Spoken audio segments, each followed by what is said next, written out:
In Through the Outdoor, Led Zeppelin's 8th studio album, is a project that was largely shaped by the all-consuming hobbies that each band member held in 1979. For Jimmy Page and John Bonham, their major hobbies were heroin addiction and alcohol abuse, respectively. The two members' struggles with addiction left them largely removed from major meetings and recording sessions for this album. Quote, "There were two distinct camps by then, and we, Plant and I, were in the relatively clean one," said Led Zeppelin bassist John Paul Jones. Meanwhile, Jones was getting big into keyboards and synths, turning this album into a keyboard-forward affair, vastly different from Led Zeppelin's signature guitar-heavy sound. The album was popular, reaching number 1 on the album charts in the US, UK, Canada, and New Zealand, but only one single was released, and it only managed to climb to number 21 on the Billboard Hot 100. Shaping this single was a shared passion of Jones and singer Robert Plant, soccer, or footy, as these British lads would say. It was the 1978 FIFA World Cup that inspired the last US single that Led Zeppelin would release. Held in Argentina, the World Cup featured an arrangement of music that all contained a samba beat. Plant and Jones liked this style of music so much that they decided to incorporate the beat into their own song. So a samba rhythm backs a set of lyrics that also mark a significant departure from the band's classic subjects: Loose Women, The Path to Heaven, and of course, Lord of the Rings. Instead, we're regaled with the story of a lover with a bad memory, no sense of direction, and let's face it, he probably smells like a wet dog. That's right, we're talking Led Zeppelin's Fool in the Rain on Cover Me. Well, there's a light in your eye that keeps shining, like a star that can't wait for a night. I hate to think I've been blinded, baby. What can That's right, it's Cover Me, the only podcast that compares famous songs to their many cover versions to find out which one has been blinded. I'm your host, as always, The Snake, joined by my blue co-host, Alex Mildenberger. Alex Mildenberger. Just sitting here feeling blue. Feeling blue. Known to mean sad, sometimes also to be like blue-collar humor. I'm just feeling blue. You're just feeling blue. I'm very much not blue collar, though. No, certainly My not. collar is quite white. I am wearing a blue shirt right now, but that is unrelated. Okay. It's not a button-up anyway. Okay, I was going to say, is there a collar? I I guess mean, all shirts have collars? I mean, in a sense, like it's a crew neck though, so it's not like a collar. Right. I think it is technically a collar though. Yeah, and crew necks, technically I feel more collar, like blue collar than, say, Nowadays, right? Because it's like a t-shirt. yeah. I would the think. people. I would think so, Alex. But I burped. I'm so sorry. very unprofessional. Very unprofessional, very blue. It's quite blue humor to burp into the mic. Bup. Alex, we're talking, it's spring's in the air. We're talking about Fool music all month Spring is long. in the air. Yeah. Is it spring there? I know last It week is you said it again. was snowing. Okay. Yeah, last week it decided to snow for a bit and we dropped down, but we're back to spring. Tomorrow is supposed to be like 18 degrees or something. Oh, baby. So it's going to be like real spring. That's good. Yeah, very exciting. Yeah, we hit 14 here yesterday, which is Ooh. warm in this time of year. Yeah. But And rainy? no rain yet. We're raining tomorrow. But I keep getting notifications from like Google Photos because it always reminds you on the anniversary of things, and we're right around the anniversary, the 3-year anniversary. I believe, yeah, you came here in 2022. Yeah, me visiting you in Vancouver. I haven't been back in a while. Yeah, it's been a minute. How time flies. City hasn't changed, man. But Jacob Collier's not here at this moment, so there's no reason for you to come out. Oh yeah, you're right. That's the only reason to go to Vancouver. See your favorite touring artist, Jacob Collier. We're not talking about our favorite touring artist. We're talking about every person's favorite band after the Beatles, Led Zeppelin. Led Zeppelin, baby. Indeed, yes. Who we have talked about before. Yes, for I want to say Black Dog. I think that's Dog. incorrect. Yes, Yeah, was, we covered wasn't it? Black Dog. Yeah. A while ago, May 2023. Okay. In some reason I thought it was more recent than that, but that checks out. About 2 Everything years always ago. feels more recent than it is. Yeah. I always think, yeah, we just talked about that. Yeah, and it's like, well, 2 years ago, but sure. Yeah, it's the really old ones that hit me. It's like, yeah, we talked about that in 2020. I'm like, oh. Yeah, fuck. or like 20. That was like our third episode. Like, what the fuck? Yeah, like, shit. I don't remember recording that in your basement. No, it's embarrassing when I have to tell people I've been doing a podcast for 6 years. Yeah. That's why I just don't do it. Yeah, I that's just don't the tell smart people about move. it. They're like, so do you get Well, that's the thing. Is people are like, so you got like money from that? I'm like, no. No, we just talk and record it. No people want to listen. Talk and record it, and somebody's putting ads in here. Yeah, apparently, yeah. There's ads, so that's fun. Yeah, yeah. But yeah, we talked about Led Zeppelin. We talked about essentially like heavy blues rock, like it's like blues rock but with electric guitars. Yeah, which is the kind of the blues rock is something that existed at the time. They kind of took it more towards what we now call hard rock. Mm-hmm. And then obviously this is a little bit less like that. But now we talked about Black Dog, which is much more in that blues rock vein.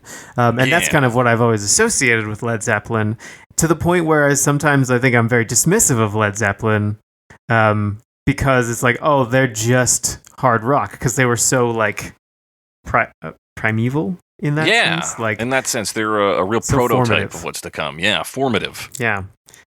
So I can dismiss it, but I mean, they're spoken of as, one of these great classic rock bands, certainly of the like late 60s, early 70s time. And then of course they were active throughout the 70s, but there's, like you suggested, they're spoken of in the same breath as the Beatles, as the Who, as the Rolling Stones, these really big deal British rock bands from the era. Yeah. I always forget that these guys are British too. Something about their hard rock feels American to me. Feels more American. But their love of Lord of the Rings is truly British. It's truly British. And maybe a little hippie-ish. Yeah, maybe just a bit. Yeah.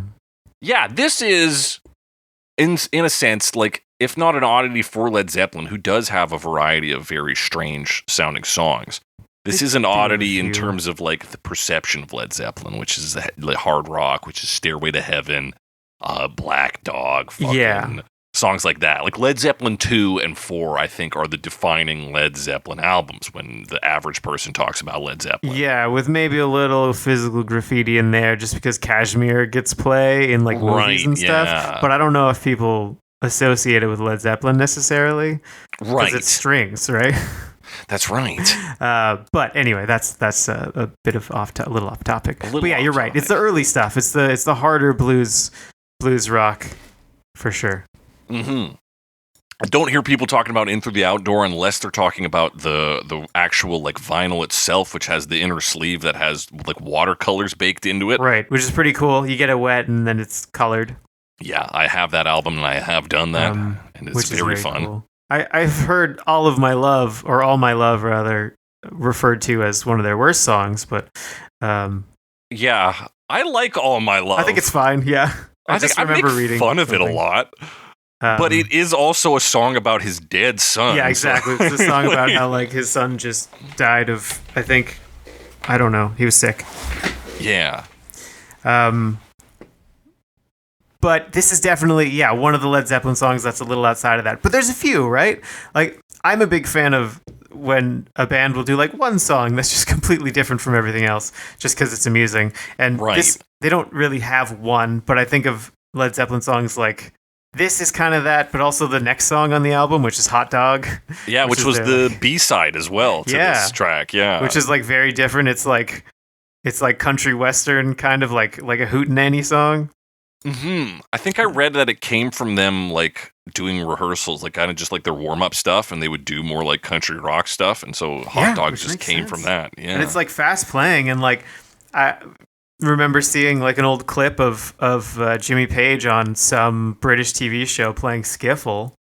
So like it grew out of an interest in skiffle. So there's like that speed and like kind of almost like country-ish roots.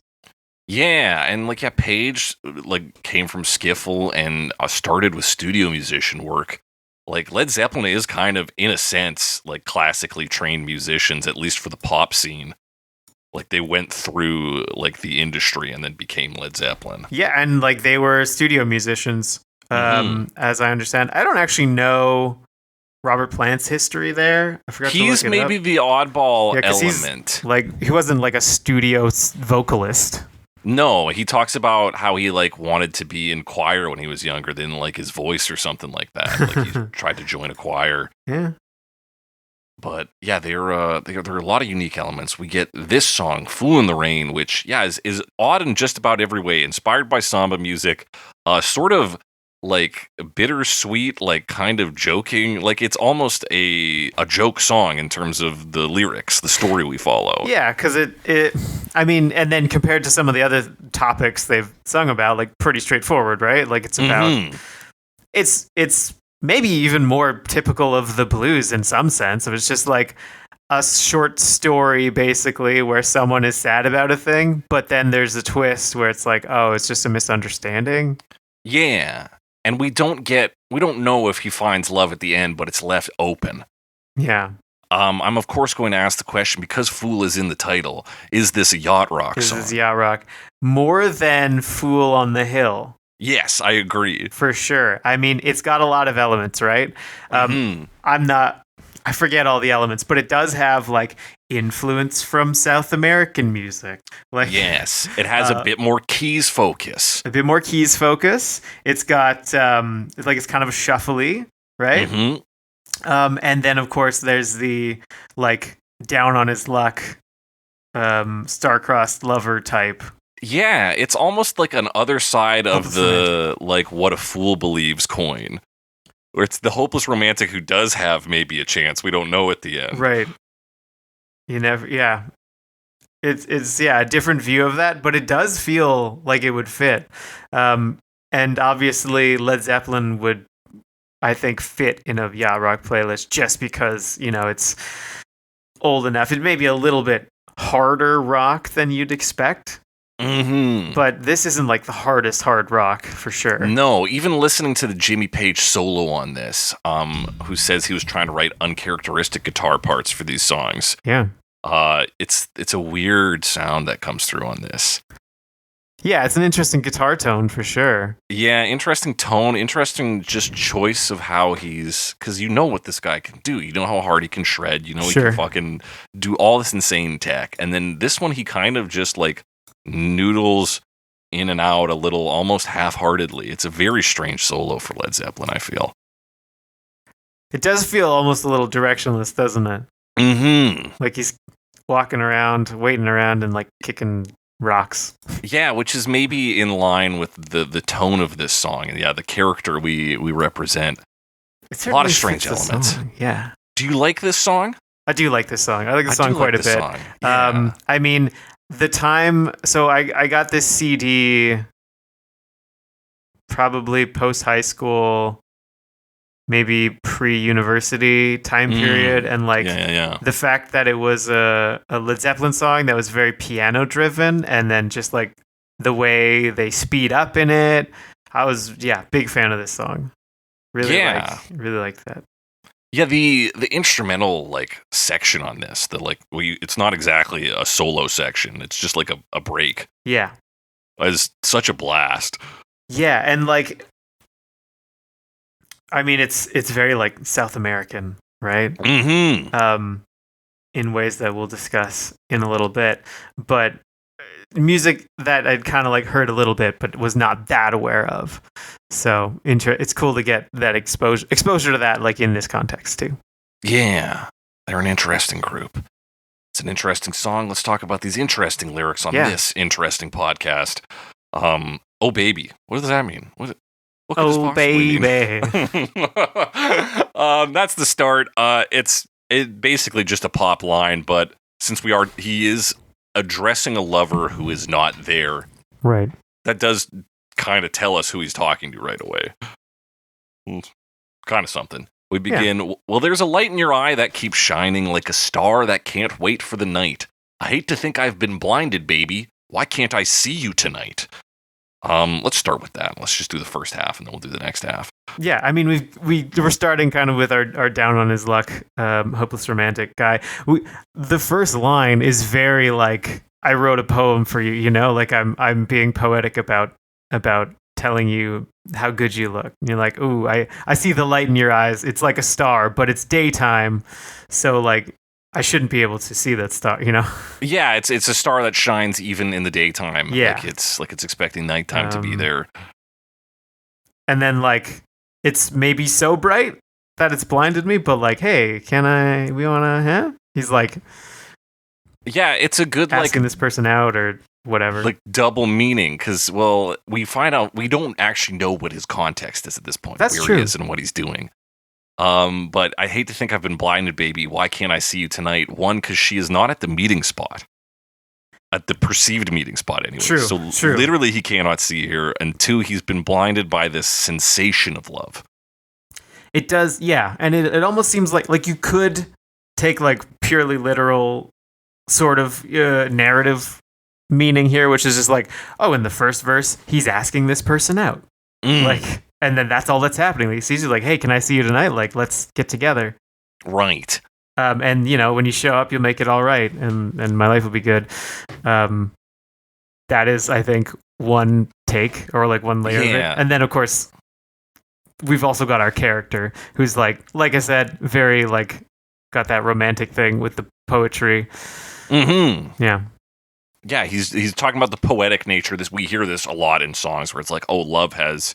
Even we were talking about Crazy in Love a few weeks back. It's like it has messed up my senses. It has changed the way I behave, and I'm acting in ways that are against my interest, perhaps. So here we have a guy who's fallen in love with the look in this other person's eye and has been blinded maybe to the reality of the situation, much like the fool in What a Fool Believes, and is wondering why, like, this person who he thought he hit it off with is not at this meeting point with him. Why can't I see tonight? He carries on. The warmth of your smile starts a burning, and the thrill of your touch gives me fright, and I'm shaken so much, really yearning. Why don't you show up, make it all right? Yeah, it's all right. Is that so? I'm shaking so much, really yearning. Is that how you've heard it? I always heard I'm shaking so much with the yearning, which also makes, or with yearning, that also makes sense to me. It doesn't matter that much. Yeah, I'd say I never really thought about it much either way. Honestly, my connection. Syllables, right? Yeah, he breaks it up weird too. Yeah, I've never thought that hard on it. I mostly know from this song, like, Light of the Love that I found. Yeah. The, like, not, the, like, chorus, not chorus kind of thing. Yeah. Or, like, ending refrain or whatever you want to call it. But yeah, he goes on to describe the physical symptoms of, like, this love addiction he has. Yeah. Or just, like, in this infatuation kind of thing. And it's not... Yeah. It's nothing, like, that out there, right? Like, he's feeling nervous about it, about their, like, gentle touches, and, like, he's yearning and, like, just wants to be with this person. Yeah, he doesn't come off as, like, a suave dude here. He seems like a nervous, kind of foolish lover boy. He's very fragile here. Fragile. Yeah. Yeah, exactly. But it's just establishing that, I think. Yeah. I think, it's a pretty good establishment of what this character's thinking. And that, like, we know the song is focused on the kind of love that makes you feel all sorts of feelings. We move into verse 2, and if you promised you'd love so completely, and you said you would always be true, you swore that you would never leave me, baby, whatever happened to you. Let's do this again in two halves. They seem to break up pretty easily. Yeah, they do kind of break them. I mean, they got those nice, like, rhymes. It's almost like kind of a couplet, but the lines are really long. Yeah. True rhymes with you. Yeah, I see it. Completely and baby almost. Not really. Not really. This one's a bit weird. Completely baby. Yeah. Anyway, okay. Lay it on me. If you promised you'd love so completely, it's... So did she promise this? Yeah, like, if you did that, then what? And then he said, you swore that you never would leave me. So it almost seems like they're somewhat disconnected. But even, like, with the rest of it, kind of ties in too. Do you mind if I could read that now? Let's do it. And you thought it was only in movies, as you wish all your dreams would come true. Hey, it ain't the first time, believe me, baby. I'm standing here feeling blue. Yeah, I'm blue. So, like, there's kind of things happening without it really, like, saying anything, because he seems to be, like, now in his head about, like, you said you'd love me. You said you'd never leave me. Like, what happened? And, like, you thought that love like this would only exist in movies, but, like, you said the things at the start, maybe, but, like, maybe not. Yeah, and then he kind of, like, admonishes himself. He's like, this isn't the fucking first time this has happened. Oh, like, yeah. So he is like he does really seem to be talking to this person, but also just ruminating on his own circumstances that have led him to stand in the rain like a fucking idiot. Yeah, and it does seem like he's going in and out of his own mind on this and like just jumping around. It's very like stream of consciousness. Yeah, like he's trying to go back through conversations he's had with this person and be like, where did I fuck up? I thought this meant this. Yeah, it's and like they said this, like what did I miss something? Yeah. Like what's going on? Because it does seem, I mean, obviously the name of the song, The Fool in the Rain, like we're about to establish kind of more physically what's happening, like with the scene. Mm-hmm. But we've got the melancholy of this character, especially he says very clearly at the end, I'm standing here feeling blue. Yeah, blue. I'm blue. I'm blue. Yeah, I'm blue. Oh, babe. And you thought it was only movies is a good line, I think, because it speaks to like how too good to be true this romance is. Yeah. And it really guides us to start seeing the narrator as foolish or naive. Yeah, he's a fool. He's a fool. And where is he? We find out in verse 3. Let's find out. Now I will stand in the rain on the corner. I'll watch the people go shuffling downtown. Another 10 minutes no longer, and then I'm turning round. I really like this part because, like, not for like a date, but like I've been there. When you're like waiting, you're like, I'm supposed to meet someone, and then you're like, they're not there. And you're like, well, it's getting close to the time. And then the time passes and you're like, are they late? Did we miscommunicate? Mm-hmm. Okay, I'll wait a little longer. Like, I don't want to leave now and then they show up late and then we don't do, and like you're watching people and like the time, and you're watching every second. So the time is just crawling. Yeah. You're like checking your watch, your phone. And you're just like, okay. Yeah, and then, like, I mean, I've done this exactly. But like, okay, I'll wait this amount of time. Like, I'll give it another 5 minutes. And then maybe you hit 5 minutes. And you're like, well, I could do another 5 minutes, like, yeah. You're like, what's 5 more at this point? Yeah, it's already been 5 minutes. So this is a very relatable part of the song. Yeah. It's a very like, it's a very real situation. It feels very lived in. We move from that to the clocks on the wall moving slowly, like you said. My heart, it sinks to the ground, and the storm that I thought would blow over clouds the light of the love that I found. Light of the love that I found. Light of the love that I found. Oh, that I found. Yeah, we kind of get that like refrain in there, which is interesting. They just repeat that line a few times, which will come back again later, actually. But yeah, now again, we kind of describe the scene. And then we kind of go internally and he starts talking about like its effect on his mood. Yeah, and that storm is another effective like literal and metaphorical one because we know it's literally raining. True, we got that like pathetic fallacy going on. Fun stuff. It's fun, it's good. Clouds the light of the love that I found. Like we said, that kind of becomes a refrain here. Solid. It's not a bad little bit of storytelling, this song. No, yeah, it's fun writing. It is fun writing. It's fun. It's very lighthearted in the end. Even we now move to the bridge. Hey, babe. Ooh, hands on the clock. They just don't seem to stop when I'm thinking it over. Ooh, time in the light. I just don't seem to find. Gotta get away. Whoa, I see it in my dreams, but I just don't seem to be with you. And I gotta get it on. Gotta get it on. Gotta get it on. I've got to get it on. Gotta get it on. I forgot. I didn't realize that's what he said so many times about how he's got to get it on. He has to get it on, dude. He's just got to get it on. Yeah, the bridge doesn't. I mean, ironically, the bridge doesn't really take us anywhere. It's more just like restating what we just heard. Yeah, it truly feels ad-libbed, especially the amount of times it says I got to get it on. Yeah, I was gonna say some of it does. It feels at least partially ad-libbed, but it's not clear which parts would be ad-libbed versus written. Obviously, like, hey, babe, ooh, all that stuff.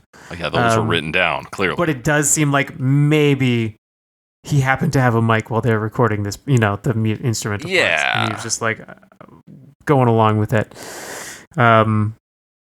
Yeah, hands on the clock, they just don't seem to stop is maybe written, but it's also very similar to what we just talked about in verse 3 there. Yeah, it's like the same thing. It's clock on the wall is moving slower. But now it says they just don't seem to stop, which means that's the opposite. Right. They continue to move. Maybe him, because we were feeling this drive of him to stay or go. And we just talked about how he's going to wait 10 more minutes longer, and then the clock keeps moving, but he, like, in the back of his heart is like, well, I'm hoping that she shows up within these 10 minutes. And the clock keeps closing that window of possibility, right? True, because he doesn't want the time to pass. And the full line is, they just don't seem to stop when I'm thinking it over. So when he is hesitating, when he's like, maybe I just got to stay a little longer, the clock keeps moving. So the window and as we find out, he's at the wrong spot. So the window for him to actually get to the right meeting spot before she leaves is closing. True. Yeah. So it's basically like the whole thing. The music also speeds up here. So we're like, we're thinking we're stuck, way stuck in the head now. And like, just obviously he says he's thinking it over, but like going over what's going on, what's happening here. Yeah. He says things like, I see it in my dreams, but I just don't seem to be with you. Or he's like, the reality and my he's the fool who does see. He figures it out. At least we think he figures it out that he's naive. Or at least he's second guessing everything now. Yeah. And so he's like, well, I've got to do something. Like, I got to get it on. I don't really know what he means by that. I always assumed he was like, I got to move. Like, I have to get out of here. And that seems to be what happens. Yeah, but not for the reasons we might expect so far. First, guitar solo, then verse 4. Ooh, now my body is starting to quiver and the palms of my hands getting wet. Oh, I've got no reason to doubt you, baby. It's all a terrible mess. And I'll run in the rain till I'm breathless. When I'm breathless, I'll run till I drop. Hey, the thoughts of a fool's kind of careless. I'm just a fool waiting on the wrong block. And there's the twist. He went to the wrong place. Yes. So that's fun. I mean, I do, again, I like some of the lines here. The sort of like, I assume embarrassment at first, to being like, oh shit, I was in the wrong place. I don't know if that is known to him at that point or not, or if he's just sad, or if it's like kind of supposed to be a little bit of both. Because when he first sings it, it sounds like he's crying, right? Yeah. My body's starting to quiver, the palms of my hand, how like the teardrops are falling there. Yeah, because the rain is like, is it real rain? Is it just a metaphor? And then now he's wet because he's crying. Like it all kind of works together. You know, it's all the same thing. Yeah. Because it is both. But the line that really starts to take us over, because I think that's the setup. He's like, oh, see, we fucked up with the first two lines, and then it's, I've got no reason to doubt you, baby. And it's like, well, hang on, wait a second. Yeah, because like suddenly it is interesting the way we come out of the guitar solo, and verse 4 also comes out of like his head. Like suddenly we're back into reality. Yeah. Like we snap back into reality. And he's like, oh, well, I was just worried for no reason. Like everything's fine. Yeah, he's like, it's fine, except I have to get fucking moving now. Right. And I like that line too. I'll run till I'm breathless, and then I'll keep going until I completely pass out. Yeah, thoughts of a fool's kind of careless. I'm just a fool waiting on the wrong block. Yeah. Hey, it's like a punchline almost. Yeah, it is, right? That's great. Yeah, and it was also, so some of the vaguer parts of the song made me think it's like, oh, it's more generally about someone looking for love, not finding it. Because he does have some lines like, it ain't the first time, believe me, you know, all that stuff. And then he starts to think like, it's more like the more metaphorical interpretation of like, he's not going to meet someone and they're not showing up. He's looking for the right person and can't find them. Right. And then in the end, he's like, no, it's fine. I'm just not looking in the right place, you know, sort of thing. Like, I just need to change how I look. So, like, there's kind of that interpretation of it as well, which I think works mostly. Yeah. Maybe not in some of the specifics, but the point is, in the end, it's like, oh, there was a misunderstanding, or I just need to, like, go to a different place or change my angle a little bit, and, like, this can work. Like, I've had a momentary lapse in confidence, but actually everything's fine. Yeah, so it is, because he's a fool waiting on the wrong block. Again, there's a lot of lines here that have the very literal definition. Yeah. And then, like, you can apply this metaphorical means. I can see that being applied there as well. If you want to. Yeah. I do think this song is strongest, especially looking at these lines. Like, they feel like classic romance song tropes and things. Right. With a twist ending. I'm on the wrong block. It's not a matter of lovelornness. It's a matter of being bad at directions or remembering where you said you would meet. Or like literally, or like counting blocks wrong, like something like yeah, and of course in the era where you don't have like maps, like Google Maps on your phone. Yeah, exactly. And I'm thinking of like Calgary. You could give someone an address, and if you give them the wrong quadrant, like they go to the complete wrong place. I've definitely done that one a few times. Yeah. Not meeting people, but like finding a place. Like, wait, 4th Street East or West? Yeah. I'm like, oh, it's easy. I'll just take 4th Street, and then it ends. I'm like, oh shit, I can't take 4th Street. Yeah, you're like, God damn it. Who built Fortunately, the 4th Streets are very close to each other. Luckily. Who knew, huh? Yeah. We hit the outro. Light of the love that I found, light of the love that I found, light of the love that light of the love that I found, light of the hey now, light of the hey now, light of the love that I found, light of the love. Hey now. Hey now. Which, yeah, so we start to repeat that line, which is interesting that it just feels like a random line from verse 3, kind of. Yeah. But it is kind of what he thought he found, and then in the end realizes, like, oh no, it's actually still here. I was just worried. And then, so it is kind of, I mean, putting it at the end of verse 3 is really the end of him being like, oh shit, what is happening? I'm panicking. And then we break out of that once we hit verse 4. Yeah, we get clarity, we get direction. I think of him moving towards the light that he found, because we talk about him running, so I'm picturing him in motion. He's running towards the light from, the rain, right? The dark and the cloudy rain. Yeah, he's literally and metaphorically, again, escaping his rainy situation. Yeah. So it all kind of works well together. It's a good one. Yeah. And also like fairly light. Yeah, fairly light. Even in terms of the composition we're going to get into here, like the arrangement and all that, it's a shockingly simple Led Zeppelin song. It is, at least in terms of like just describing like this is what they do and like how many different things do they do. Yeah. And so this is another example. We talked about Fool on the Hill last week, where all of the instrumental elements seem to serve the lyrics and vice versa. It seems like a very well self-contained ecosystem of a song. I feel like we get that here too.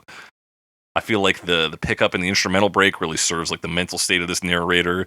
The generally light nature of the instruments serve to the like comedy of the final reveal. It's a well constructed song. Yeah, it's fun.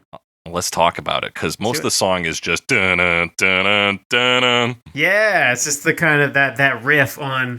I mean, piano. I would say primarily is what I'm hearing, but there's a guitar playing as well. Yeah, it gets doubled on. I think the guitar and bass. Yeah. Yeah. And then of course the other part of it is the drums. Yeah. Which play this like shuffle, this very like John Bonham shuffle. Yeah, the man was going through it in this era and dies shortly after this album. Yeah, I think. Well, I mean, this is their last album. This is actually their last single ever, or at least when they were still together. And yeah, he passed away pretty shortly after this. He passed away in 1980. Yeah, and then I think 81 they released Coda, which is like a collection of stuff that was unreleased. Like outtakes and stuff. Yeah. And I'm pretty sure in Freaks and Geeks, someone, possibly Seth Rogen's character, is upset about John Bonham dying, which is also set in 1980, so...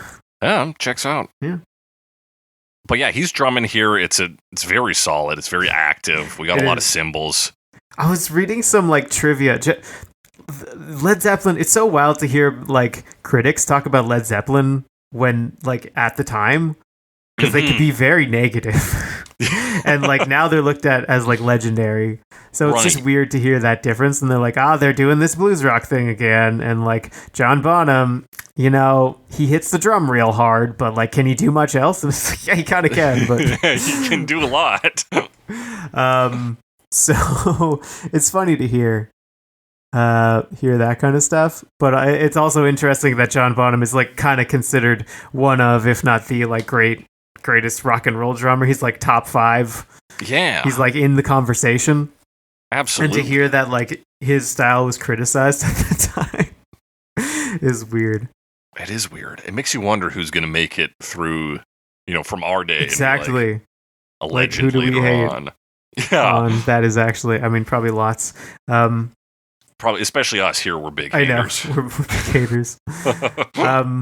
the other thing that's fun is they, like you told the story, they were watching some football and we're just like, hey, this samba music is fun. Let's do that. Yeah, I love how many songs come together just because of like random hobbies that people have. We talked about Crazy Train last month. Yeah, I was like, he was into model trains. Like, okay. I was like, he and I are both into model trains, so we wrote a train song. Yeah, so we were playing this other song and decided it kind of sounded like a train, and we decided we would want to do that. And we would do that. We got Led Zeppelin just watching football. Yeah. And being like, holy shit, this samba music's something else. Let's do it. Let's do a little bit of that. So they do. I mean, it's based around that riff, and then of course, like we said, the shuffle rhythm, and that's kind of the base of it, right? Like, yeah, it's mostly all in here, and then like we roll with that. I mean, we also do drum rolls separate from that, and those are excellent as well. But this is like the base of everything. Yeah, except for like our bridge, but that's how bridges work. And then at this point, we've got a little bit of that ad lib and get the "Oh Baby." Oh baby. From Robert Plant. So everyone's in. Good drum roll leading into the verse. Ends in a nice solid cymbal crash. Good time. But we basically, instrumentally continue from the intro. Yeah, there's a little bit more piano right at the end, just like a few extra notes and chords that we weren't playing before. That's right. Just right. Excuse me. Like, literally when he's holding all right, singing all right. Right. All right. Yeah, it comes in with a little extra piano. It's very much we've set up the spine, this main riff, and the shuffle. And then we just add little things off the end. A little extra piano here, a little guitar noodle there. And some more instruments. There's a lot of percussion credits in this song. Yeah, there are. So those come in a little bit. We didn't explicitly say this, but the song moves through basically 5 or 6 sections without any chorus. That's right, yeah. So didn't mention that. There's no chorus. The closest thing is when we repeat Light of the Love that I found, because it's kind of almost like our relaxy part. And I don't know, that's fun. It's interesting. I guess because that like piano riff is such a hook in itself. That true. You kind of have the hook throughout, regardless, right? You don't need a chorus as well. It would be superfluous. Yeah, and like that riff is iconic to me. Yeah, it's real nice. I'm a big fan of it. It's got it's nice and bouncy. It sounds good on like 3 different instruments at least.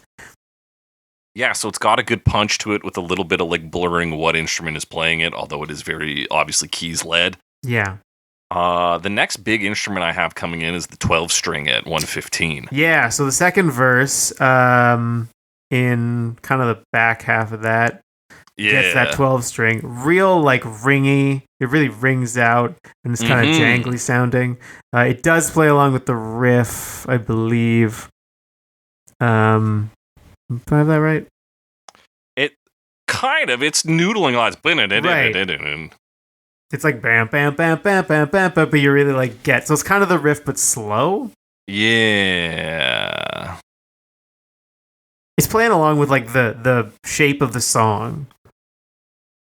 Yeah, it seems like it does like the up, and then on the down, it kind of does a quick noodle. So it's bam, boom, boom, bam, bam, bam. It really sounds like almost plucked. It's just so bright. Such a bright sound. Very bright tone on that string. It cuts out though when we move into the third verse, until it comes back, right? Like the second verse and the third verse are very similar, where they have like the core of the song for the first bit, and then there's a drum roll that brings the 12 string in. Yeah. So we're following a pretty standard pop structure where it's like first verse is one thing. We build up on the second verse, and then we don't have a chorus, but usually your second and third verse, chorus in between are pretty much the same. Yeah, we have the sort of like, depending on how many verses you have, of course, but in this case, we're in our middle verses. We haven't hit the bridge yet, so we don't want to climb up too much. The big change in the third verse is right at the end. There's kind of the light of the love that I found, which is kind of almost like a post-chorus, or even like depending on how you look at the bridge, a pre-chorus. It's like a transitional section, I guess I would say. Yeah, and he does set us up for that outro because he rides Light of the Love that I found a couple of times before we hit the instrumental break. True, we are introducing what is effectively the outro. Yeah, a little early. So do you think they use a whistle because of soccer, because of football? Yeah, I think so. I was wondering, because this is like the samba thing, and I feel like I've heard whistles in that kind of music as well. I'm not an expert. I don't want to say too much, but is that not something you kind of hear? Maybe. I mostly think, when I think of a whistle in music, I think of the hit Vanilla Ice song, Ninja Rap. Oh, of course. Which opens with whistles, but is certainly not samba music. No, definitely not. I would buy it, though. It feels like something you would add in. I can't really place why I believe that, but I can believe it. Are you now Googling whistles in samba? Yeah, I am. An apito is the Portuguese word for whistle and is used during samba performances. We got him. Plays a crucial role in a samba school. It is for like leading, the band leader uses it to signal transitions. Okay. We have unidentified musicians credited with whistle here. Yeah, the credits are interesting to see that, because like you got all these different drums too, which are about to come in. So we're about to hit the bridge. Yes. It starts with that whistle, and then we start to get all of these drums in, like timbales, this agogo. Yeah, which I don't know what that is. Which, if you look it up, it's almost similar in structure to a vibroslap, but it's like metal, and it's like two bells basically. You don't do it the same, but you just like hit one of two like bell. One of two bells. Structures. I see that. And then there's a marimba, which is that like kind of xylophone sound, which you get early on, but you hear it way better later. Mm-hmm. And then, like you said, unidentified musicians, because no one really cared apparently back then. Yeah, apparently I imagine all of the unidentified musicians are probably still Robert Plant, Jimmy Page, John Paul Jones, and John Bonham. It's like they could have done maracas, güiro. Yeah. And then, of course, the whistle. And then I like how they list maracas and shakers separately. Like you could tell the difference. You could tell. Yeah, which one of these is a maraca? Which one's just a shaker? I certainly cannot. But yeah, so I mean, that's this part. And of course, I mean, there's a ton of that percussion there, which is excellent. I do like that. We totally cut everything off, hit the whistle, and then, like, I mean, I skipped this part. We actually get the piano in first. Yeah, big change up on the piano here. I believe this is technically a montuno. Okay. Which is this like repeating piano line that you get in it's a Cuban word for Cuban music. Okay. So maybe not exactly the same, but a similar idea of like these very rhythmic repeated patterns on the piano. And you hear the one that I always think of is the like I don't know if that really reads if I do it with my mouth, but the piano that you get in like Latin music. Yeah. So I don't know if this is technically that, but it's a similar idea. And they're doing a lot of adjacent things here, right? Because it's not like they got in samba musicians. They were like, this is kind of what we hear in samba. Let's do that. Yeah, it's Led Zeppelin paving the way for white dudes to do world music. Exactly. It was like Norwegian Wood and then this. And then this. and then the next step is Graceland. Yeah, there you go, yeah. But yeah, we get a big, very exciting section. Like you said, that piano riff, what was it called, Montuno? Yeah. Certainly has that same like emphasis of note style, if not being an exact Montuno. Yeah, again, I don't know if it's technically the right term, but it's very similar. Yeah, and we just get tons of fucking drums in here. We get some vocal ad-libs. Yep. Ooh. And like we said, everything kind of sounds like an ad-lib, and maybe doesn't make any sense, but he's definitely thinking it over. Yeah, it's like when surrounded by this hyped up music, this much faster stuff, it feels like it is improvised. Yeah, it absolutely does. But it's like a dance break, more or less. Yeah, 100%. So it's fun. Yeah, I always really like this part just because the piano speeds up. It's great. Yeah, and it gives us a break from that riff, so that when we come back to it again, we're actually quite excited to hear it. Yeah, we very suddenly, well, it kind of like breaks. So we talked about how in the lyrics, he's kind of getting inside his head, and this is like the most hectic part of the song. Mm-hmm. And then we so suddenly break out of it and go back into the regular like pattern, which is similar to how the lyrics work. You know, it breaks out of it and then moves into the fourth verse where like we're in reality. So this is almost like snapping out of reality. And then there's kind of a guitar solo for the like dawning of the truth. And then the fourth verse where he like vocalizes it. Yeah, that guitar solo really almost like farty synth bass tone to it.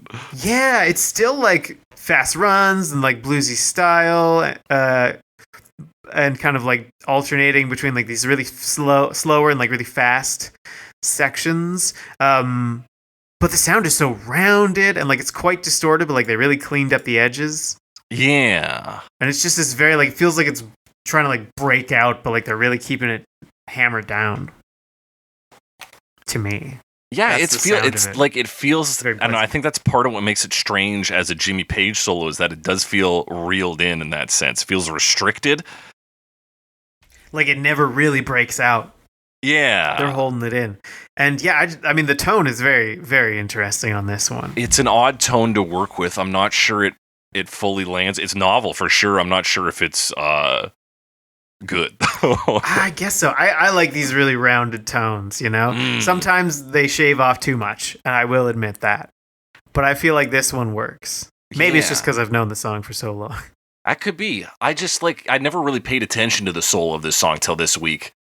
And then listening to it this week, it seems like if Led Zeppelin had made albums in the 80s, we would have got some really weird stuff. Yeah. Like a lot of 80s rockers who were originally 70s rockers like struggled through that era. Yeah. I mean, that's probably the other reason Led Zeppelin is remembered so fondly. And a lot of these guys are remembered so fondly is they didn't necessarily have the really awkward 80s phase. Yeah. They were lucky enough to kind of be done at that point, take 10 years off. Yeah. And then come back later. Yeah. If anyone even remembers that. Do some solo projects, do a documentary with Jack White and fucking. Yeah. Call it a day. Call it a day, dude. Or, you know, do one last reunion show with your drummer's son. Yeah. Or whatever. Whatever opportunity life presents you. What are we talking about? We're talking about the end of this. Yeah, we're getting into verse 4. Yeah, I mean, we kind of go back. The guitar from the solo hangs around and just plays like really low notes. Yeah. Which is pretty cool. It just kind of goes. Yeah. It's the closest we get to hard rock in here. Yeah, really. It starts mixing in with everything else. Oh, excuse me. And then, yeah, that's kind of, I mean, we do the outro after that. So, like, it's that final line for verse 3. The 12th string comes back. But it's really that's very similar sound from kind of the back half of the second and third verses. Yeah. And we go out on Light of the Love That I Found. We fade out on that. Light of the Love That I Found. And I mean, that's the part I would have stuck in my head throughout this week. I was always just like, what's in my head right now? Light of the Love That I Found. That is, it's very like hooky. We got the like main riff and we got a good, decent hook. And it all works together. All works together. Solid fucking track. No music video, which makes our work a little easier this week. It does. But that means it's time to move into cover versions, which we're going to do after this short break. We're back.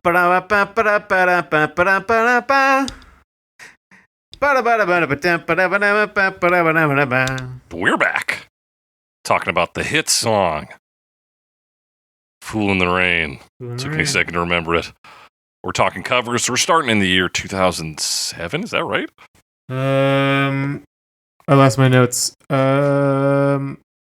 Looks right to me. 2007. Yeah, they're an interesting group because they've been around for a long time. Yeah, Vanilla Fudge.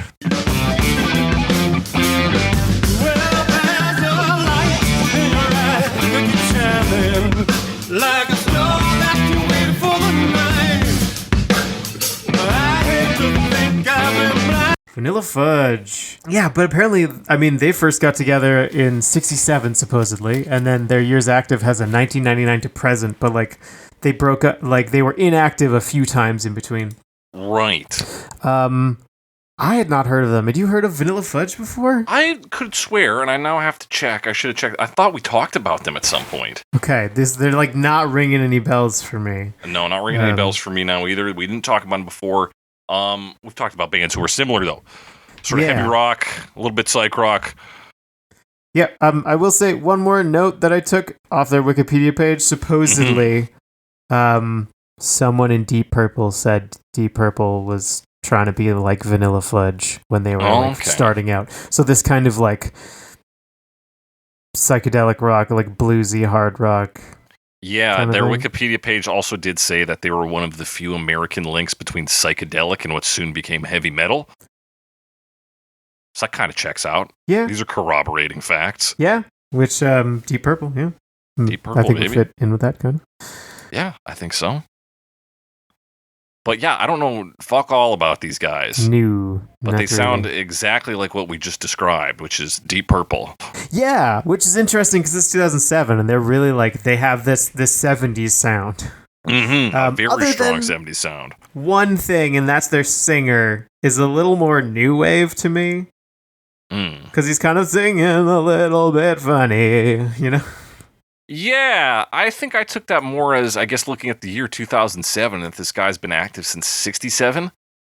This is kind of just how he can do rock and roll now. It's maybe is new wave, but I think maybe not intentionally. I guess probably not that much, but it made me think a little bit of I want to say Brian Ferry, like a little, you know, like you're definitely right in that it has a new wave tone to it. Fuck. You know, the band that he's in.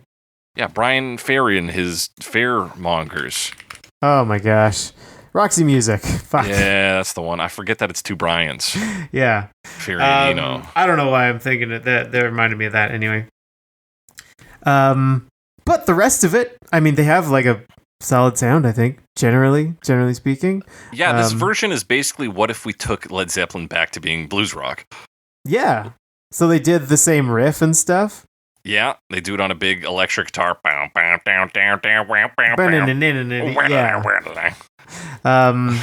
And they get, that's kind of it. They have some organ as well. Yes. Sporadically. It does feel like the organ's just kind of doing whatever it feels like. Yeah. I would say that's fair. It's not really like backing or supporting so much as it is just noodling. Just noodling, which is how I feel when I'm in a group of people playing keys. I'm like, I don't know what my role is, so I'm just going to do whatever. And then someone says it was good, and I'm like, I don't know what I did, though, so I can't do it again. Somebody comes up to you afterwards and says, you're phenomenal. Do you want to be in our band? I'm like, I'm probably busy, though. Sorry, guys. I don't know how to be in a band. I was busy at the time, but, you know. You missed out on your chance on greatness, man. I know, I did. I hear those guys all over the radio now. What are they doing on the radio? I don't know. What are they doing there? I don't even know what their band name is, if I'm being honest. But that guy talked, and he was like, we got radio gigs here, there, and fucking everywhere, man. Oh, yeah. Forgot about that. Yeah, flattered to be asked to join. Not able to do it at the time. No. Folks, if you're looking to hire Alex to noodle on your tracks. Sorry, I'm busy. Sorry, he's on the condo board now. On the condo board now? I occasionally get emails about it.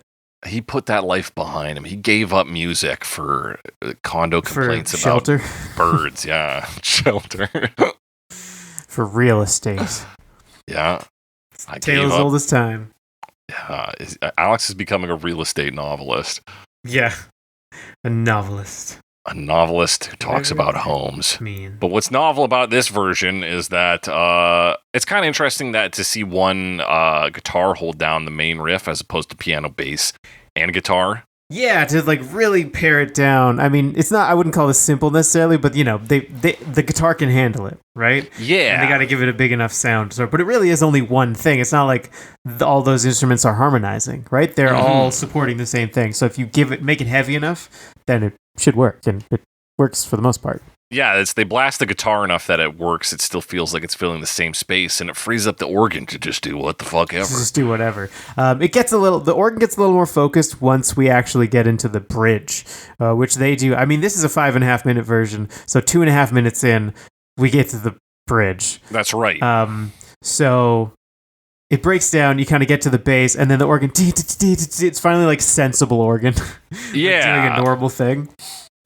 And then they also add a bunch of percussion, which makes sense, but this is like we didn't want to go get a bunch of instruments we didn't have version, so we used our vibroslap and like our cowbell, and we have a bunch of cymbals we don't use that often, and like that kind of stuff. So we're still beefing up the percussion, but it's more so within rock and roll, the rock and roll like playground. Yeah, we're not jumping out to other genres here. It's we're doing the rock and roll toolkit. So yeah, all the auxiliary percussion is pretty standard, what you'll find in the genre. Mm-hmm. We got the bass holding down the front instead of the keys so that the organ can scream in the back. We still get the increase in energy, though. We get so it is fun still. It's not as wild and outlandish as the Led Zeppelin version, but it holds it down. Yeah, and I mean, didn't say this, the same riff from the original bridge is now on guitar, similar to the rest of the song. They're still doing that. Yeah. And then what else goes on in this one? We got a new guitar that starts soloing. Yeah, this one also has a solo. It is similar though, right? Yeah. Like note-wise? Yeah, but something about the way the guitar screams on it makes it sound more classic rock than the like semi-experimental tones. It has a bit more of like a screech. Yeah. This song is ultimately like a really effective like genre conversion back into hard blues rock. It's good though. These guys are pretty good at what they do. Yeah, they do a solid job. And yeah, I do think, I mean, like you said, it's a little more of what you might even expect from Led Zeppelin. Yeah. In that style, like, yeah, as much as this is them moving a little bit out of their wheelhouse. If they hadn't, it probably would have sounded a bit like this. Yeah, a little bit like this. Do you think they would have referenced Blue Suede Shoes like he does at 1 right, minute 30 Blue seconds? Suede Shoes. Really dragging this thing, kicking and screaming back to rock and roll. Yeah. It's just a reference, right? Yeah. Just throwing the reference there. And then there's some other stuff like he says "Light of a Girl." That's the backup vocals, actually. I've realized. Feeling blue, my blue suede shoes. My blue suede shoes. Oh, okay, cool. Yeah, so it's got a bit of that, like, just riff and vibe. He does sound like he's having fun with it. He gets goofy with the voice beyond, like, the parameters of new wave a few times. Especially in the outro, he cuts loose a bit. Yeah, and he's not doing that same thing anymore. Yeah. He's goofing. He's goofing. The goofy guy. That's this one. Let's talk about another one. Bluegrass Tribute Players. Let's do it. 2008.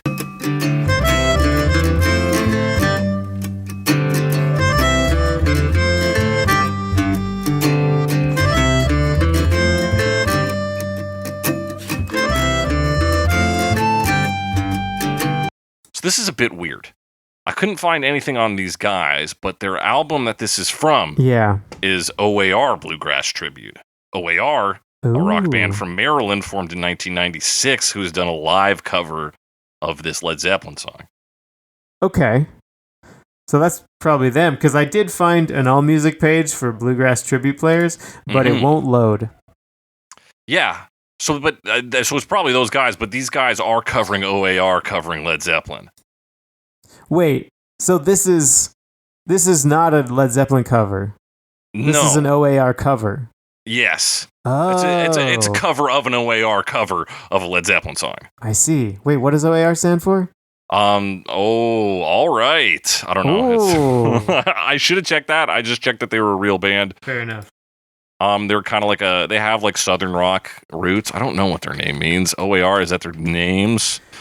No. American rock band. Doesn't even say. It truly, not even like a footnote on like the name came from. X, Y, or Z.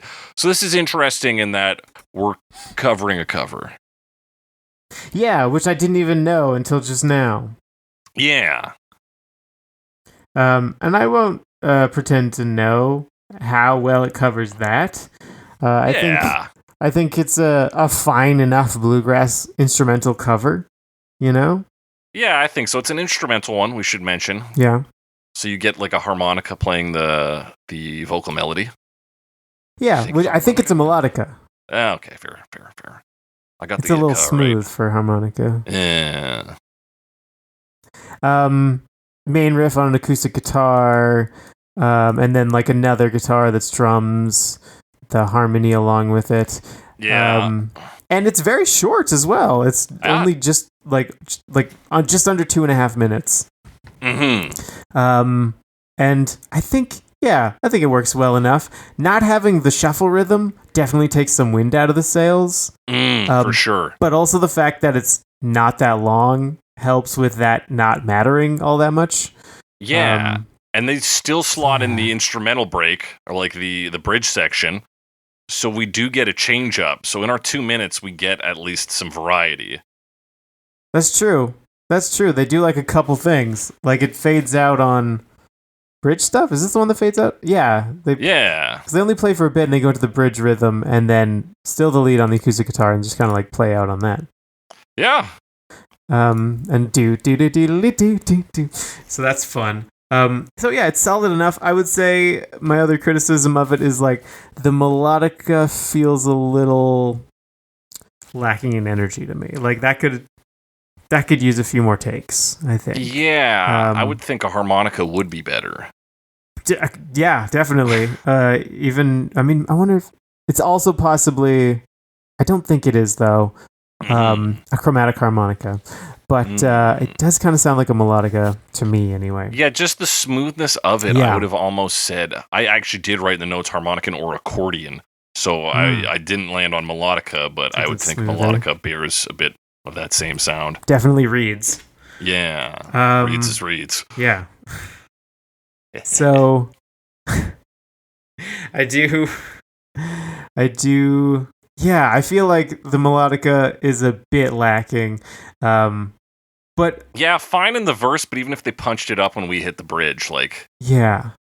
My big thing is I feel like I wrote a note like, oh, maybe it's not the best instrumental song because the melody is not that strong.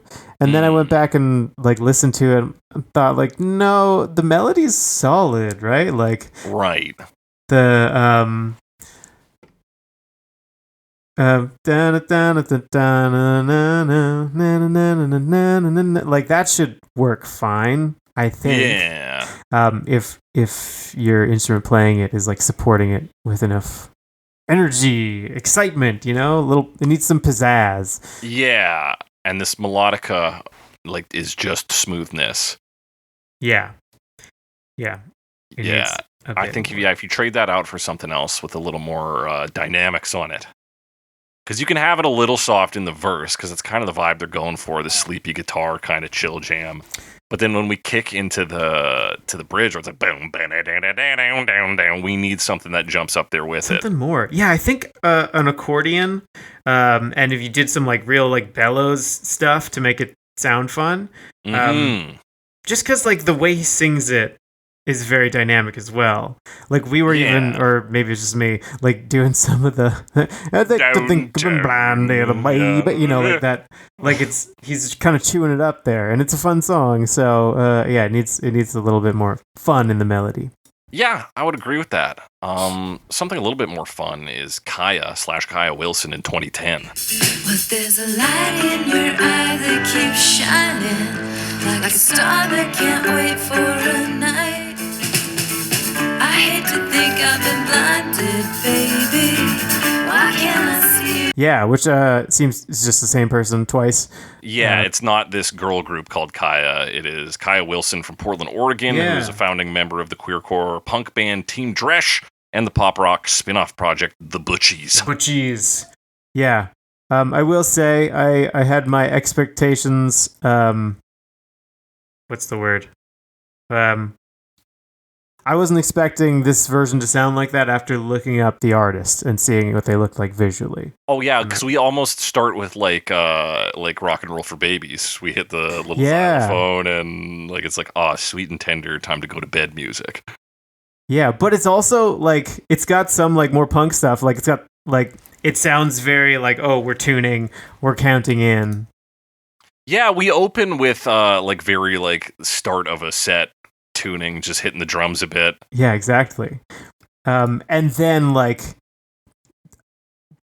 they do this. It's very similar to the original in that they play the main riff supported on a lot of instruments, but it's like a celesta or some kind of marimba or something, right?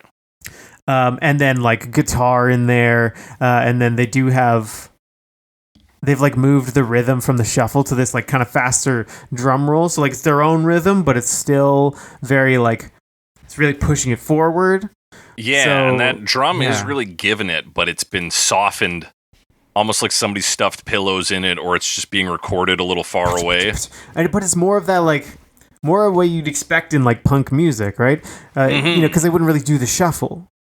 Yeah, 100%. So I do really like the adaptation, especially because as we move through the song, it sort of introduces more and more sounds, and like we're still doing the riff, but now there's more things or different things supporting it. So like that marimba drops out for a while, I think, but it comes back. Like there's flute, there's a different guitar because there's like more of an electric guitar, and like I think there's even an accordion or harmonica, or maybe it's a synthesizer later on.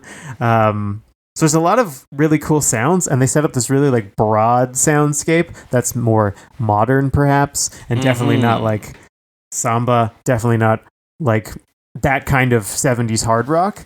Yeah. But at the same time, doing something very similar to what they're doing in that there's a lot of different, interesting sounds supporting this main riff, kind of all playing the same thing, but in this one, there's a bit more of like a soundscape to go along with it, in like harmonically. So I thought it was really cool. It is really cool, and I think on top of that, like the tone on this one, like the recording style beyond the use of the instruments is very small room to like a garage feeling. There's a very DIY feel to like the instrument choices they're using, the way instruments like that drum are recorded. So you get this idea of something kind of scrappy or like independent. Okay. Like, I guess the original probably is very like polished sounding in a lot of ways. Yeah, for sure. This isn't fully lo-fi necessarily. It's not like really... That's the thing, I guess, with the instrument choices, especially like the Celesta, in that we have this softness of tone that I wouldn't associate with garage rock or DIY genres. Right. But I think in terms of like the sound they're achieving, it still feels like we're playing in the realm of indie more as a genre than we are as just like this person records independently. Yeah, I think you're right. I think that makes sense because like there are a lot of like more, I guess, advanced techniques, I would say, like things you would need to be more skilled to do, or need more team or money or whatever technology. For example, like there's like multiple vocal tracks that are singing along, and then they start to desync them, so like they're not matched up, and then that's kind of part of what creates this soundscape. But also, like you said, there's like a bit of that like maybe it was an accident kind of feel to it, you know? Yeah, maybe it was an accident. I just picked up on like 1:30, there's like a line somebody says like faded up or something. So we're hearing like in-studio instruction as well, which has that like we're hearing this live or you're at a friend's house, like it's a band jamming. There's that sort of intimate feel to this. Has that like just the sound of the recording. Yeah. Yeah.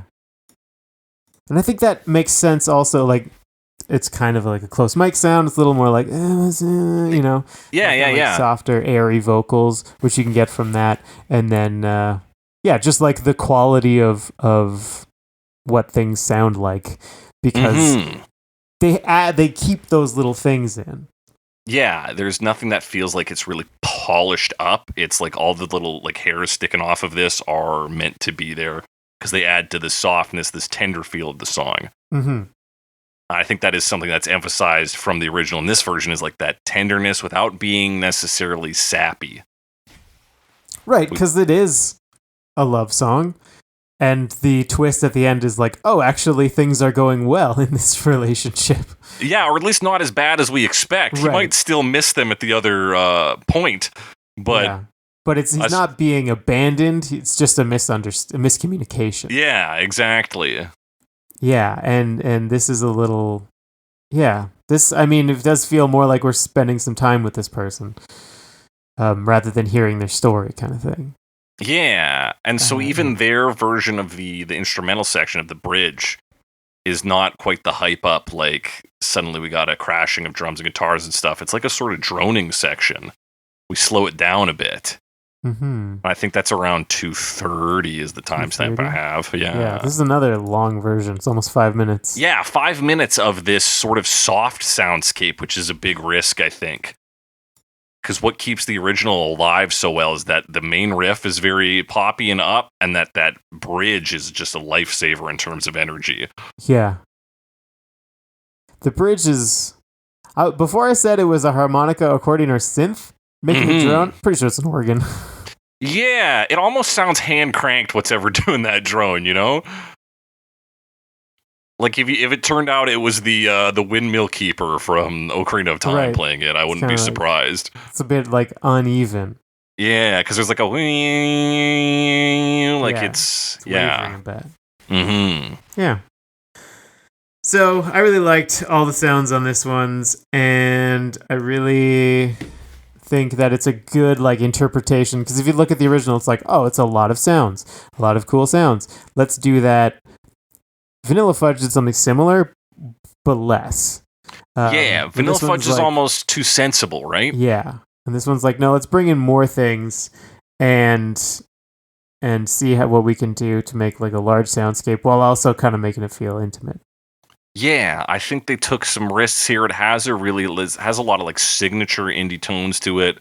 But I think we make an interesting enough soundscape to last the whole song, and it sounds good. Yeah. Wasn't what I was expecting, same as you. I was like, okay, we got like somebody from the punk scene. Yeah, it's like harder, faster guitar, fast drums, etc. Yeah. But no, none of that. But we got to move on to the year 2021 to talk about James Lee Stanley and Dan Navarro. And you thought it was only in movies, as you wish all your dreams to come true. It isn't the first time, believe me.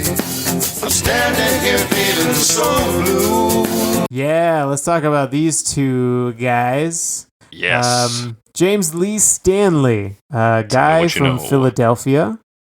Hell yeah. An extra on Deep Space Nine, apparently. Apparently a regular, recurring extra. That's fun.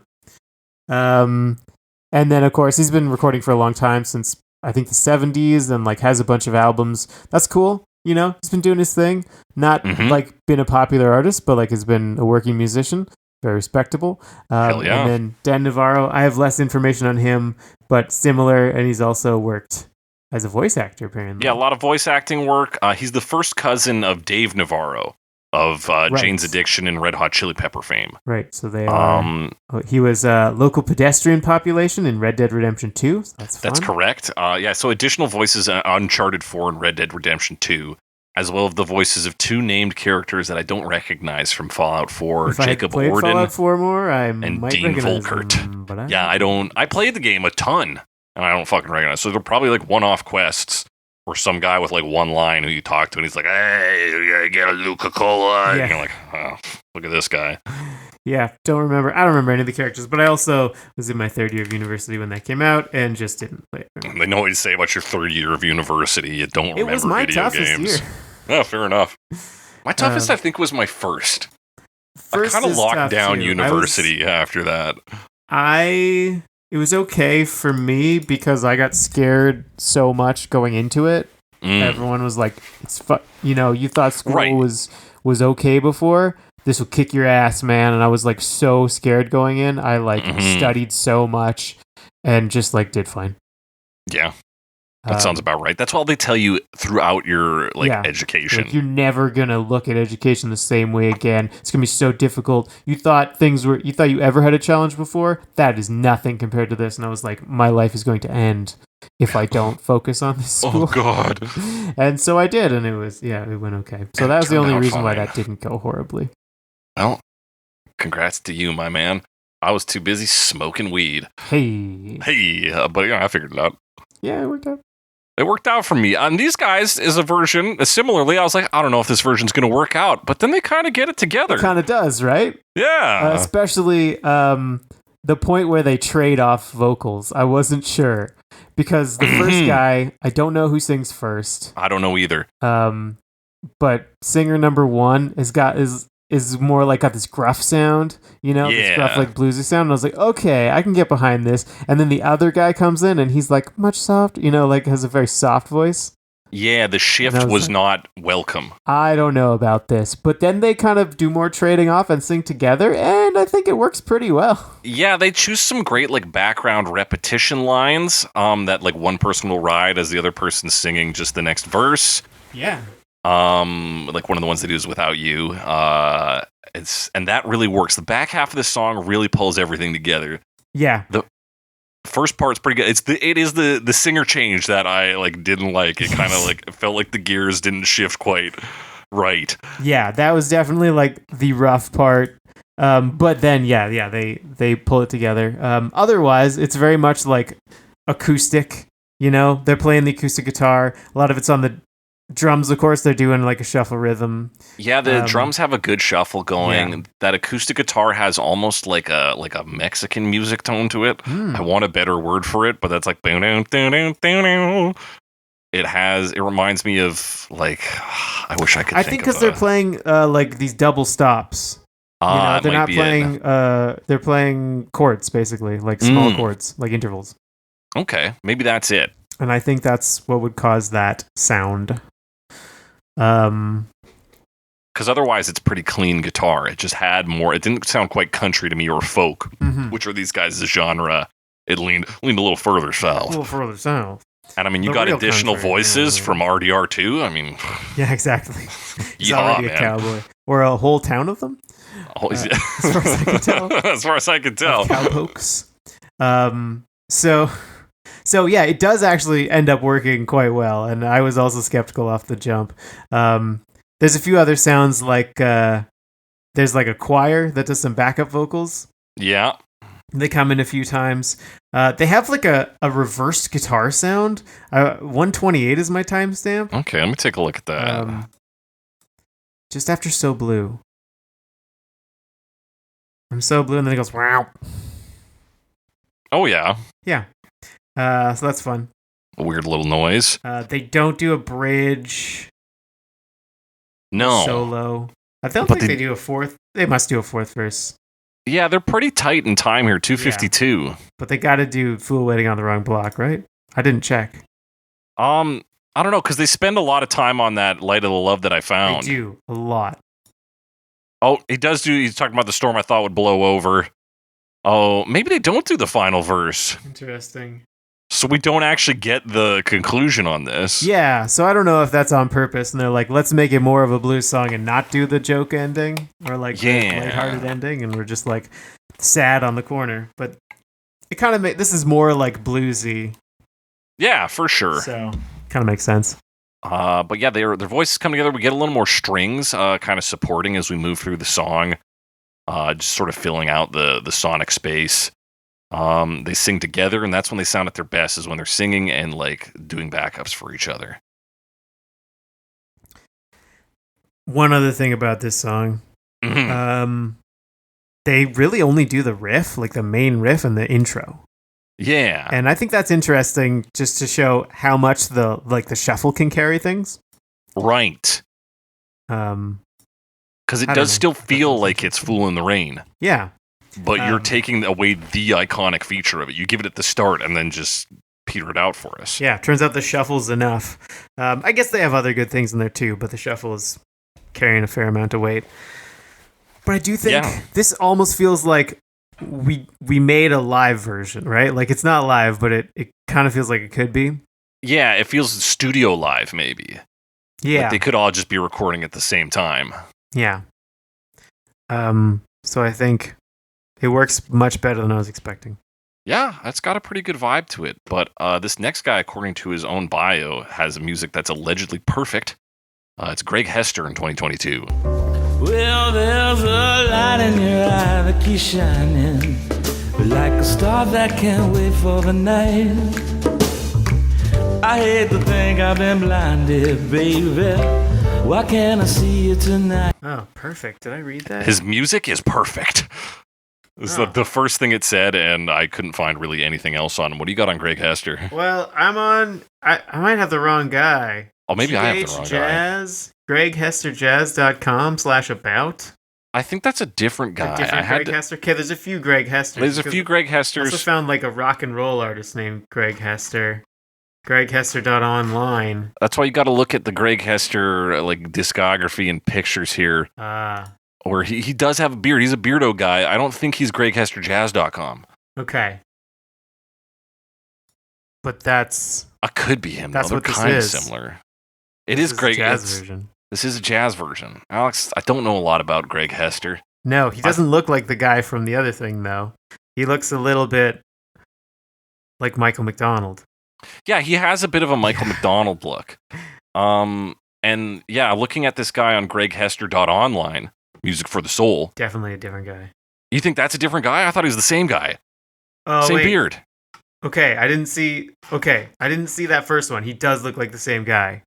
Yeah. And then if you scroll down a bit further, there's another photo in his bio that does not look like him. That was what I was looking at, but I didn't notice the first one. I scrolled down too far. Yeah. He does say his music is perfect. That might be it. Yeah, I feel like this is the guy. This talking about where booze comes in a paper bag and everyone has a nickname? But then, yeah, what? This doesn't feel like the guy doing this jazz version? Hang on now. This is the trouble with title, and we've already experienced it earlier in this episode, but it was an easy one to solve because it wasn't a girl group doing Kaia. Yeah. So we knew that. But is this another example of title just putting two guys together? Powerful voice, heartful lyrics, energy that would rival the Godfather of Soul himself. Does he have like a discography page on his This is website? So weird. I don't know what to make of this at all. Greg, it's too soft, isn't it? Yeah, because it is just a straightforward jazz cover, this one. And like this description makes it sound like he's this like hard. Yeah, like he's a rock and roller. Rock and roller guy singing hard or whatever. I mean, I say rock and roll. It doesn't say that really.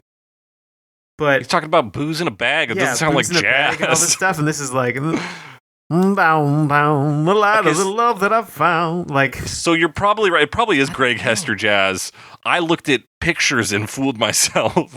But it kind of does look like the right guy if you look at the album artwork. I don't know, man. This is weird. I think these Greg Hesters have been combined. They might. It's possible. But then why would it be on the album?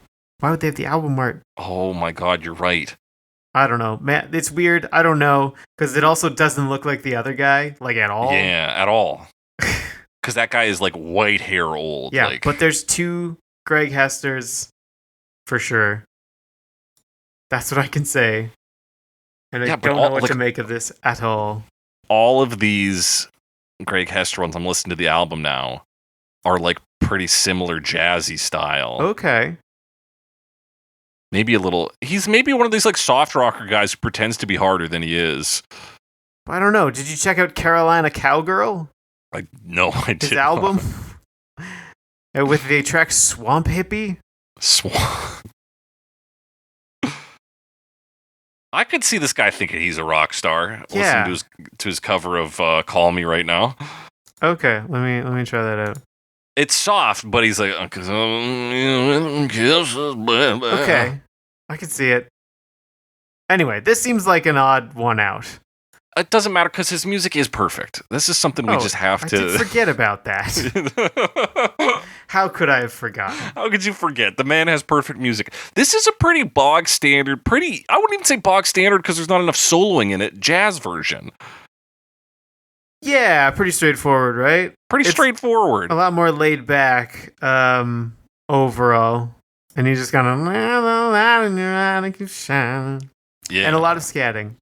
A lot of scatting. A fair amount of scatting. I mean, like, the sounds. What are the sounds? They do the jazz piano. It's kind of taking it easy. It's playing chords. It's doing stuff. Brushy drums, you know? Brushy drums. A little bit of hand drumming as well. Some snapping. There's a... stand-up bass. Yeah. Doing basically the, like, chord tones of the progression. Right. Of the riff. Doom, doom, doom. But that's it. I did think the bridge was kind of fun. I know it's a lot of scatting and, like, kazoo. Yeah. So the kazoo to replace the whistle is kind of fun. Actually, it's a guitar solo. I called it the bridge, but I think they kind of combined the two. I think so. They're pretty close in the original, but so why not just throw them together? Yeah. Yeah, and they've got like dudes scatting with the kazoo riff. It certainly is holding the spirit of fun from the original. Yeah, I think so. I did think this one, like, again, no idea who this guy is, but I did think this one was kind of fun, you know? Jazzy thing with the kazoo. Yeah, it's like jazz has a good right to like a song about a fool. Like a little bit of down on your luck and love song that fits in jazz pretty okay. Yeah, so like, and it doesn't like stretch it out or anything. Yeah, follows the shape of it more or less. But I thought it was like reasonably solid. But you're right, like it's not doing anything crazy out there. It's fairly straightforward jazz. Yeah, cover. It's pretty straightforward. Like even like mirroring the addition of the 12-string guitar on the second half of each verse after the first one. Like, so it hugs tightly in a lot of places to the original. That's not bad though. It sounds good. I got no real problems with this one. Right. Is it perfect though? What's that? I said, is it perfect though? Is it perfect? I mean, he said it was, so it must be. I got to take his word for it, but we got to move on to our final cover, which is AfroZep in 2023. AfroZep. There's a light in your eye that keeps shining like a star that can't wait for the night.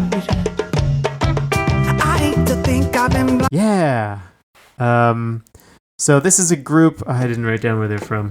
From the United States somewhere. The Chicago. percussionist is from Chicago, yeah. The guy who formed it, Marshall Greenhouse. And they want to spread African music to a wider audience while also paying tribute to the greatest heavy rock band of all time. And basically lists influences like African music, Led Zeppelin. And yeah, it does that. There are definitely parts of this that sound very like Fela Kuti-esque. And then there's other elements as well from like other African music. I'll admit I don't know the Fela Kuti oeuvre well enough to know that he didn't use those sounds, but I know I've heard them in other places. Like it opens with those. I got to figure out what these drums are called because this is a drum pattern that you hear reasonably often in like this some feels music. like trademark African drums. And it like opens with that. And then there's there's like a very prominent like high life style guitar that plays the riff basically. Yeah, great tone. Ton of other like hand drums throughout. And then horns. The bass joins it, and horns. Get that saxophone, which is maybe a little more of that like Afrobeat sound. I think. That's what would be my first thought. Yeah. It's so this version's very upbeat. We got a great energy on it, great driving rhythm on those drums. The singer's good. He's got a nice smooth voice. Mm-hmm. I really got no complaints about this version. It comes in pretty strong. It's I think our longest cover today. At like 5:43. You know, I was talking about how the other ones are so long, but the original's over 6 minutes, so... Yeah, the original one is long. Yeah, honestly, very solid. A lot of good sounds. Weirdly specific project, like this band. Yeah. Like we only do Led Zeppelin and also African sounds. I feel like there are a few projects with that kind of, like we talked about Beatallica before. That's true. Who's maybe a little broad, but also pretty narrow because it's like we do Beatles songs metal style. Yeah, it is so specific. This one, I mean, where that one, like, we want it to sound like Metallica and the Beatles. That's two bands, whereas this is like Led Zeppelin and African stuff, which is very filtered through a genre. It's a little broader, a little more room for interpretation. Mm-hmm. I like the brass though. They like at like 110. They do the Light of the Love That I Found riff on just the brass. Sounds good on the brass. Yeah, sounds great on the brass. We got a pretty good bridge section on this one. The bridge section. Around like where they're just playing again, more horns. Yeah. Those horns are playing. Yeah. You hit all the notes on this. It sounds great. And the bass is doing the like bum bum bum bum bum bum. Yeah, it's because like what Vanilla Fudge did. Just to kind of summarize this for people, sure. Vanilla Fudge moved the slider between samba and rock and roll all the way back to rock and roll. Sure. AfroZep has kind of like not technically moved it towards samba, but genres closer to samba. It's just moved the slider it further away from rock and roll. Yeah. At the very least, yeah. We've made it's a 3D plot now, and we're moving on the other axis. Yeah, we're moving on the Z axis now, exactly. baby. The Zep axis, as we call it. But yeah, we're much. I guess just to call it, if we were to broaden it and say world music, we've slid it towards world music a lot more. Sure. Than its UK rock and roll roots. Yeah, and it's pretty cool. Yeah, it works very sensibly in there. It works great. That's our versions today, though. We got to talk about our final verdicts regarding these versions. We've got the worst version, the best version, and the rainiest version? The rainiest version? The wettest version. How wet does this song get? How wet does this song get? We're about to find out, folks. Alex, what's the worst version this week? What's the worst version this week? This is another week where I didn't really strongly dislike anything, but I think it's pretty easy to give this to the Bluegrass tribute players. Yeah. Just because it was the most lacking version. I thought it was fine, or at least like there's a good version. Like you play that main melody on something different or just better, and it's a much stronger version, but the way it is set up now, it's just lacking. Yeah, I agree. If I heard it in the context it's meant to be heard, which is in the background at some place that can't afford to play the original versions of songs, it wouldn't offend me at all. But when you scrutinize it and look at it, it's like there is room for improvement. It's not the best version this week. It's not the second or third best version. It's the worst version. It's the worst. Sorry, Bluegrass tribute players, get a better name. Stop covering OAR covers of Led Zeppelin songs. Yeah. Freaks. Alex, what's the best version, though? The best version, I think there's a few contenders, and it comes down to taste at this point. But the one that I liked the most is probably Kaia Wilson. I really liked all the sounds, the soundscapes, had a really good feel to it. There were definitely some other ones that were good, too. Surprisingly, the James Lee Stanley and Dan Navarro version like pulled it together in the end, and I thought it was very strong. Obviously AfroZep also has some really good sounds in there, but I think ultimately Kaia Wilson was the one where I said, yes, this is a good application of the idea of this song. Yeah, I think that's a great choice, solid choice, maybe even the correct choice this week. Just to spread the love around, though, I'm going to give it to AfroZep, who I think even just by simple way of making the song more world music gets a good vibe and energy out of it. Yeah. That's all there is to, baby. I like to celebrate that. James Lee Stanley and Dan Navarro. Is it Dan or Dave? I forget which one he is. He's Dan. It's Dan. Yeah, it's Dan. There's a weird part of their song where it becomes better because you fear it's going to get worse. Oh, okay. Because like we have that weird shift to the second singer, and you're like, oh, geez, I don't know about this. And then they bring it together, and somehow that like the shift where you go, oh no, and then shift back up makes the goodness of the song even better because there's a relative shift in energy. You're just like, holy shit, they pulled it off. Whereas if it was just consistently good the whole time, it might not hit as hard. Oh, they had to dip a bit. Yeah. But okay. I don't. That's kind of why I'm like, I don't know if they're actually that good, or if I just went on an emotional journey through that made it better. I mean, either way, it makes it better, right? So that's true, I guess. But am I going to get that every time I listen to the song? A good question. Or is that part that I still think isn't the best going to start to grate on me and be like, well, it's not that good. So that's why AfroZep gets it. But who's the wettest, Alex? Who's the wettest of all? Who's sopping? Who's sopping wet? That is a great question. A great question. I barely know how to interpret it myself, Alex. What to make of this? What to make of wetness? Of wetness. I mean, the ones that were... I mean, Vanilla Fudge was around in the 60s, so it's probably them. Hey, they love getting wet. They just love getting wet. Like people in the 60s. Hang on, you got to break that down for me. Why does that be in the 60s mean they're wet? Is it just because they've been around longer, can thus absorb more moisture? They're the soggiest. Definitely. I feel soggiest. Like... Greg Hester might also be soggy, but it's ambiguous. That's a good point. I'm going to give it to Greg Hester for wettest. You know what? He's got wet energy. That's a wet guy. He's either like, because he's got a lot of grease and stuff in his hair, or, he's talking about his booze paper bag. Like something about him is just wet. Is wet. This dude gets wet, maybe wild, I can't confirm, but definitely wet. That does it for our final verdicts. If you got a different opinion, similar opinion, want to talk to us about a version we didn't talk about, hit us up on the app. Hit us up on the app known as Blue Sky. At Snaky Me, at Alex Wise Guy. Send us your comments, questions, concerns, suggestions for future episodes. You can also email those to us at covermepod@gmail.com. Talk to us there. Be sure to rate and review us. We are on all of the applications, or apps, as the kids call them. We're on Apple Podcasts. We're on Podurama, Pocket Cast, Podbean, Amazon Podcasts, Spotify. Spotify's trying to take down some more of our episodes, so we might not be on Spotify much longer. We'll see what happens there. Stay tuned, folks. But be sure to tell your friends, family, neighbors, and loved ones about us. What you can do this week to really get the word out there: get a leather jacket, get a can of spray paint Cover Me podcast on the back of that leather jacket. And if you can manage it, spray paint a QR code somewhere. Have I told you guys to do something like this before? Probably. Is it leather jacket weather? Depends on what hemisphere you're in. Yeah.